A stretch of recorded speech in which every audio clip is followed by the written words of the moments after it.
할렐루야. 따라합시다. 시작이요 끝이신 하나님. 예수님만이 하실 수 있는 말씀이 있습니다. 또 그렇게 말씀하셨습니다. 뭐라고요? 예를 들면 나는 양의 문이라. 예수님께서 자신이 내 양의 문이다 그랬어요. 그러면서 나보다 먼저 온 자는 다 절도요 강도다. 그 문으로 들어오지 않으면 아무것도 아니라는 거죠. 문 자체라는 거죠. 또 내가 곧 길이요 진리요 생명이다 그랬어요. 예수님께서 나로 말미암지 않고는 아버지께로 올 자가 없다. 여러분, 사람이 이렇게 말할 수 있을까요? 없겠죠. 또 하나님께서 친히 하신 말씀 중에 나는 전능한 하나님이라. 전능이란 단어를 사람이 쓸 수 없어요. 전능이란 말은 전부 다 가능하다는 것이니까. 그렇겠죠? 나는 전능한 하나님이라. 나는 여호와라. 나 외에는 다른 이가 없느니라. 여러분, 하나님 외에 모든 신은 다 가짜입니다. 그 뒤에 역사하는 귀신이 있을진 모르지만 나 외에는 다른 이가 없느니라. 하나님만이 이렇게 말씀하실 수가 있습니다. 그리고 하나님께서 하신 최고의 말씀이 오늘 본문의 말씀입니다. 뭐라고요? 나는 알파와 오메가라. 나는 알파다. 나는 오메가다. 이제도 있고 전에도 있었고 장차 올 자요 전능한 자라. 하나님만이 이렇게 말씀하실 수 있습니다. 이 말씀에는요 어마어마한 뜻이 숨어 있습니다. 오늘 이 말씀을 하시게 된 배경이 뭘까요? 오늘 이 말씀을 하시게 된 배경은요 초대교회의 극심한 박해 때문이었습니다. 초대교회 성도들은 네로부터 시작해서 네로, 도미티안, 트라이안, 하드리안 이 10명의 황제에게요 어마어마한 박해를 받았습니다. 그 중에 이 말씀을 기록할 그 당시에는요 도미티안 황제 때입니다. 도미티안 황제에게 지극한 정말 극심한 박해를 받을 때에 예수님께서요 사도 요한을 통해 가지고 반모섬에 유배되어 있는 그 사도 요한을 통해서 성령의 음성으로 기록하게 해서 소아시아 7교회에 이렇게 성도들에게 전달하게 했다는 겁니다. 여러분, 우리가 살다 보면요 정말 힘들 때가 있죠. 정말 어려울 때가 있습니다. 그럴 때 기도하면 하나님께서 위로해 주십니다. 하나님께서 도와주십니다. 믿으시길 바랍니다. 오늘 정말 엄청난 핍박 가운데 성령께서 그 핍박받는 성도들을 위로하기 위해서요 오늘 이 말씀을 하신 겁니다. 뭐라고요? 나는 알파와 오메가다. 이제도 있고 전에도 있었고 장차 올 자요 전능한 자라. 주님께서 이 7교회 성도들에게 정말 얼마나 마음이 안타깝고 그죠? 그 핍박당하고 고통당하고 죽임을 당한 그들을 보면서 얼마나 마음이 답답했을까요? 그런데 하나님의 능력으로요 그 악한 자들을 다 쳐부수고 그 핍박당하는 자들을 다 살려줄 수도 있겠죠. 그러나 하나님은 또 그렇게 안 하시더라고요. 이렇게 말씀을 통해서 위로해 주시고 또 그들을요 도와주시는 하나님이십니다. 주님께서 이렇게 하신 이유는 뭡니까? 저들이 고난과 고통을 이겨내고 또 위로해 주셔가지고 그들이 힘을 얻을 수 있도록 하기 위해서 이 말씀을 주신 것입니다. 사랑하는 여러분, 우리에게 고난과 두려움이 밀려와도 주님께서 우리와 함께 하십니다. 그리고 그 주님께서 우리를 위로해 주십니다. 결국 우리가 넉넉히 이기도록 도와주신다는 사실입니다. 그런 맥락에서 하나님은요 오늘 어떤 분이신가를 분명히 밝히고 있습니다. 어떤 분이라고 했습니까? 나는 알파다. 나는 오메가다. 이제도 있고 지금 살아계시고 전에도 계셨고 그리고 장차 오실 분이다. 그리고 한마디로 전능하신 분이다. 따라합시다. 전능하신 하나님. 왜 주님께서 이 알파와 오메가를 강조하셨을까요? 이것은요, 믿는 사람이 주님이 어떤 분이신지 아는 것이 매우 중요하기 때문에 그렇습니다. 여러분, 하나님이 어떤 분인지 한마디로 말할 수 있을까요?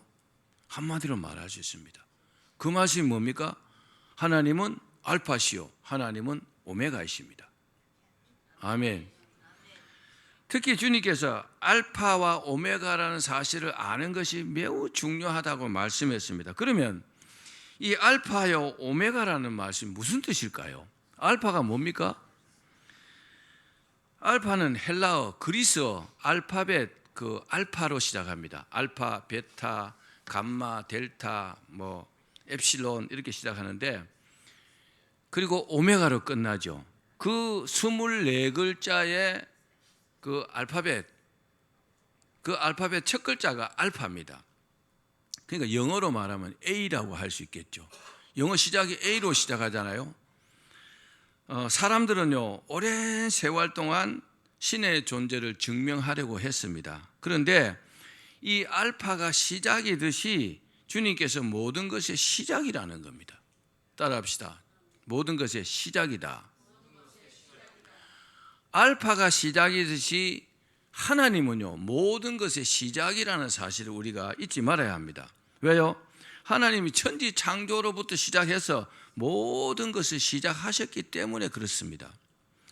사람들은 오랜 세월 동안 신의 존재를 증명하려고 했습니다. 하나님이 누구신가? 하나님은 어떤 분이신가? 고고학자들은요, 나름대로 고고학으로, 과학자들은요, 과학으로. 그런데 그 중에서 우주론적 증명이라는 게 있습니다. 한번 따라해 보실래요? 우주론적 증명. 무슨 말이냐? 이 세상의 모든 것은 다 원인이 있다는 겁니다. 원인이 있는데, 근데 그 원인을 계속 거슬러 올라가면 더 이상 원인을 찾을 수 없는 제1원인, 시작점인 제1원인이 있는데, 그것이 바로 하나님이라는 거죠. 이게 우주론적 증명입니다. 그렇습니다. 창세기 1장에 성경이 어떻게 시작합니까? 태초에 하나님이 천지를 창조하시니라, 이렇게 시작하죠. 태초에 하나님이 천지를 창조하시니라, 그렇게 말씀하신 것은 제1원인이 하나님이시라는 것을 선포한 것입니다. 여러분, 하나님이 시작입니다. 자, 우리 골로새서 1장 16절을 읽어봅시다. 시작. 만물이 그에게서 창조되되 하늘과 땅에서 보이는 것들과 보이지 않는 것들과 혹은 왕권들이나 주권들이나 통치자들이나 권세들이나 만물이 다 그로 말미암고 그를 위하여 창조되었고, 만물이 다 그로 말미암았고, 만물이 다 그로 말미암아 창조되었고, 또 그를 위하여 창조되었다는 사실입니다. 여러분, 우리가 살아갈 때 하나님을 위해서 살아야 합니다. 자기를 위해서 사는 것이 아니라 하나님을 위해서 산다. 그렇게 살아야만이 하나님께서 우리를 창조하신 그 창조의 원리에 맞는 것입니다. 이 말씀은 하나님께서 제1원인이라는 것을요, 구체적으로 말씀하신 것입니다. 그렇습니다. 이 세상에 존재하는 모든 것, 전부 다 어떤 것이든지, 또 우리 눈에 보이는 것이나 보이지 않는 것이나, 그렇지만 존재하잖아요. 그 모든 것이 다 하나님께서 창조하신 것입니다. 여러분, 이것을 믿어야 합니다. 대자연을 보면요, 사람이 그렇게 만들 수 없다는 것을 아주 뼈저리게 느낄 수 있습니다. 지난 겨울에 나무들이요, 그냥 사철나무 아니면 다 죽은 것 같잖아요. 그런데 봄이 되니까 어때요? 지금 이미 여름이 되었지만 거기에 잎사귀가 나고 꽃이 피고, 참 신기하지 않습니까? 그리고 또 신기한 것은요, 저는 이런 생각이 들더라고요. 온 들판과 산에 나무와 풀들과 꽃들이 있습니다. 그런데 만약에 사람이 거기다가 물을 주려고 한다면 얼마나 살릴 수 있을까요?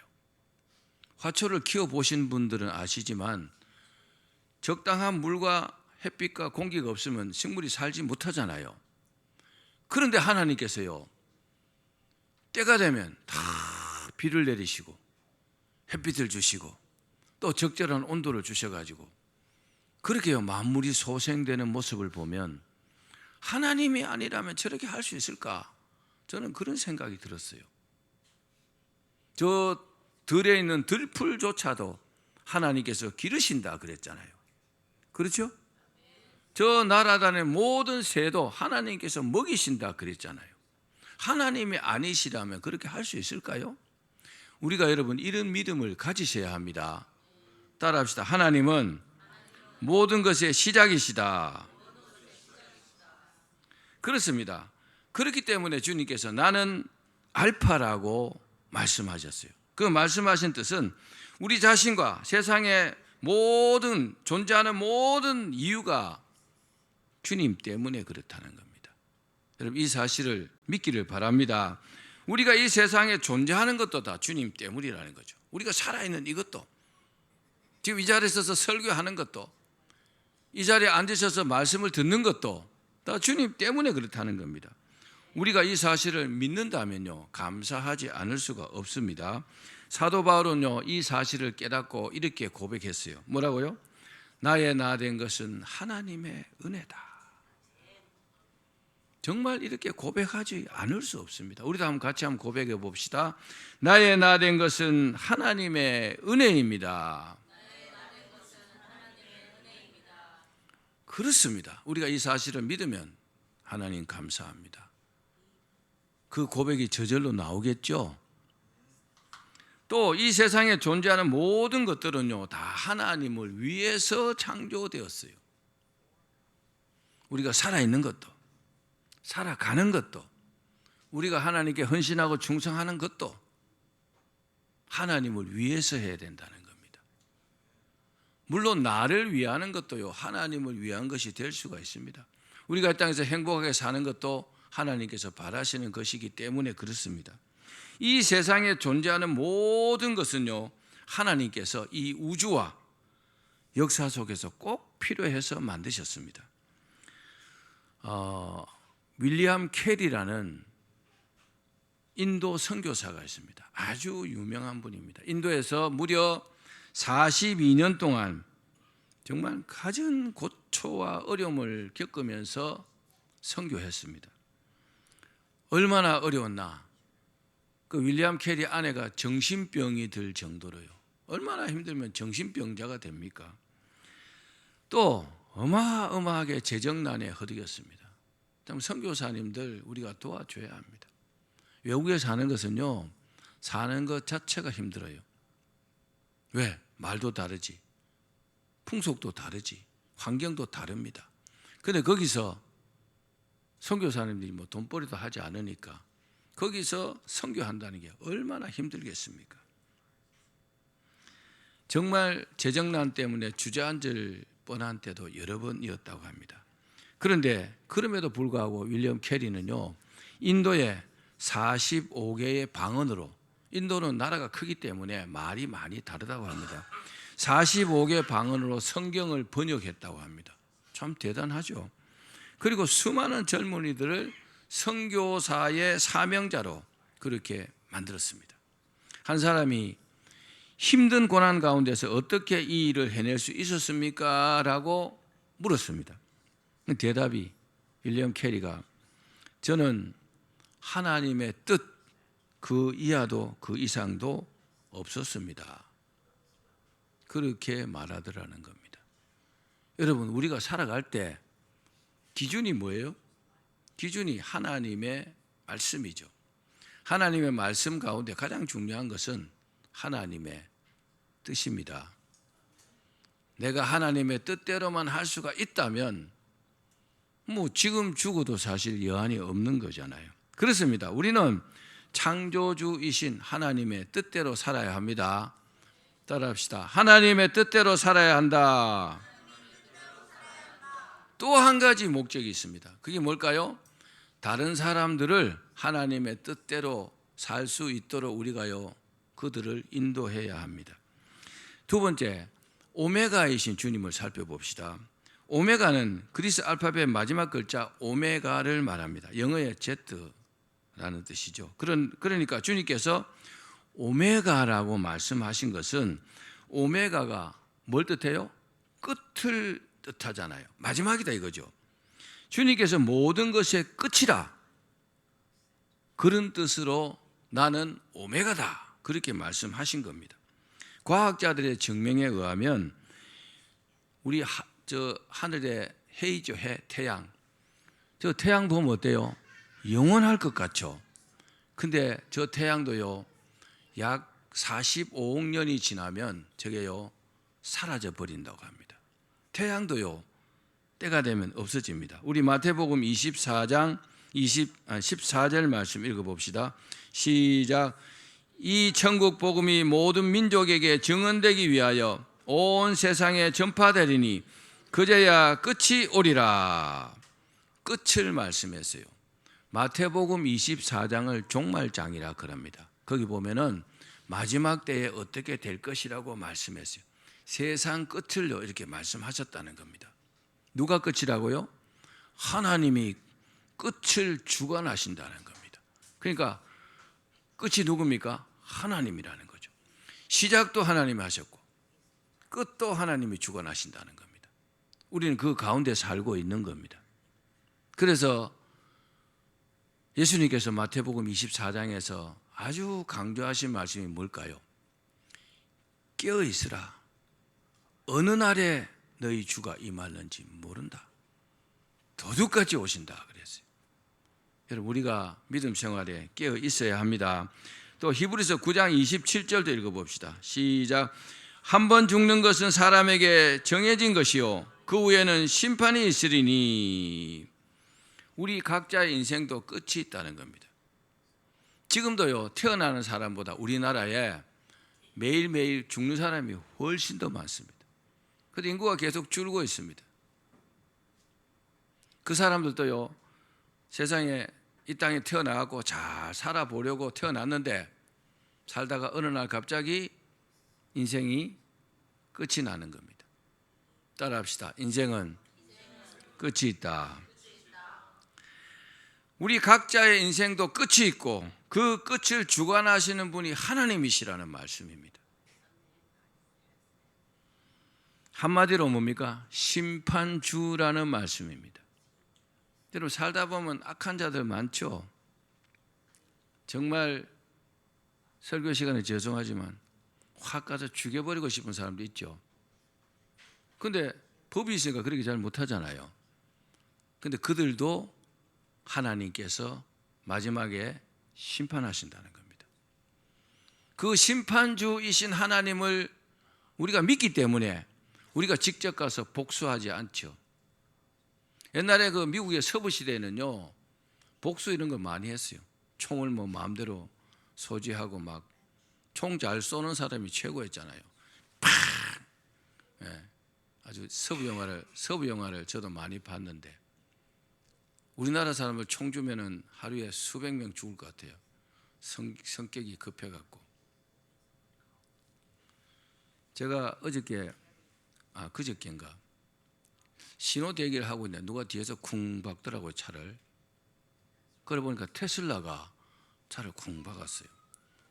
그러고 아니 왜 가만히 차를 박느냐 그러니까 뒤가 너무 짧아갖고 바짝 붙이려다가 쾅 받았대요. 그리고 거기 뭐 신호 대기하고 사진을 찍고 그 앞에 가고 보니까 뭐 괜찮더라고요. 그래서 내가 그냥 가시라고 이러니까 가도 됩니까? 이러더라고요. 세상이 그만큼 이제 아주 어때요? 조금만 뭐 해가 되면은 막 다 물어달라 하고 그런 세상이 그렇겠죠. 그 사람이 아주 의아한 표정을 짓더라고요. 세상이요 정말 여러분 악해졌습니다. 정말 그렇습니다. 저는 하나님이 살아계신다는 사실이 너무너무 감사합니다. 제가 아주 중요한 이야기를 하나 해드릴게요. 자, 1928년 헝가리에서 태어난 한 종군 기자가 쓴 책이 있습니다. 그 안에 나오는 내용입니다. 그 제2차 세계 대전 당시에 독일에 살고 있던 그 유대인들이요, 나치 정권 하에 600만 명이 죽었습니다. 그런데 주동자가 누군지 압니까? 아이만입니다. 아이만이 유대인이었습니다. 참 나쁘죠. 자기 동족을 어떻게 600만 명이나 죽입니까? 근데 하루는 이 아이만이 거리에다 큰 짱대를 세웠어요. 그리고 그 한 어린 소년의 목을 매달아 갖고 거기다가 짱대에다가 달아놨어요. 그 사람들이 그 밑으로 지나가라고 했어요. 공포심을 느끼라고. 근데 한 사람이 지나가면서 아이만에게 이랬대요. 당신 하나님이 두렵지 않나? 그랬대요. 그러니까 아이만이 하는 말이, 하나님은 지금 저 소년과 함께 죽어가고 있다. 그렇게 말했어요. 참 못됐죠. 그죠? 감히 하나님을 갖다가 그렇게 말한다는 게. 이제 전쟁이 끝났어요. 그러니까 아이만이 두렵겠죠. 왜요? 잡히면 뭐 보나마나 사형이니까. 그래서 아이만은 자기가 저지른 죄가 두려워서 어디론가 싹 잠적했습니다. 그런 사람이 또 도망은 또 잘 갑니다. 귀신같이 도망 잘 가요. 그러나 이 사람이요, 아르헨티나 어느 산골에서 이름도 바꾸고 숨어 살았는데 유대 비밀 경찰이요, 수사를 해갖고 잡혀왔습니다. 그리고 최고 전번 재판에 이제 회부가 되었습니다. 재판을 받습니다. 아이만은 자신을 절대로 찾지 못할 것이라고 생각하면서 숨어 있었지만은 하나님께서 찾아서 심판하시는 겁니다. 아멘. 여러분, 세상에 숨어도 하나님이 못 찾을 수 있습니까? 그에게 물었습니다. 지금도 하나님이 죽었다고 생각하느냐? 그때 소년을 짱대에 매달았을 때 하나님은 저 소년과 함께 죽어가고 있다 그랬잖아요. 안 믿는다 이 말이잖아요. 그죠? 하나님 살아계심을 안 믿는다는 말이거든요. 하나님 살아계심을 믿는다면 그렇게 할 수 있을까요? 하나님 두려워서 그렇게 할 수 없겠죠. 지금도 하나님이 죽었다고 생각하느냐? 그러니까 아이만이, 아니요, 하나님은 지금 이 죄인 아이만을 심판하고 계십니다. 작은 목소리로 그렇게 말하더랍니다. 여러분, 하나님은 살아계셔서 반드시 의인과 죄인을 구분하여 심판하십니다. 그렇습니다. 우주 만물도, 우리 인간의 역사도, 우리 인생도요, 끝이 있습니다. 따라합시다. 끝이 있다. 그리고 그 끝은 주님의 말씀처럼 도둑같이 온다 그랬어요. 저는 살아가면서요, 도둑을 한번 맞아봤어요. 도둑을. 집안에 있는 물건을 다 훔쳐가는 그런 이상한 도둑을 만나가지고 울산 살 때 오래됐는데 참 기가 차더라고요. 방 안에 휑해요. 다 가져가 버리고. 도둑이 오는 줄도 몰랐어요.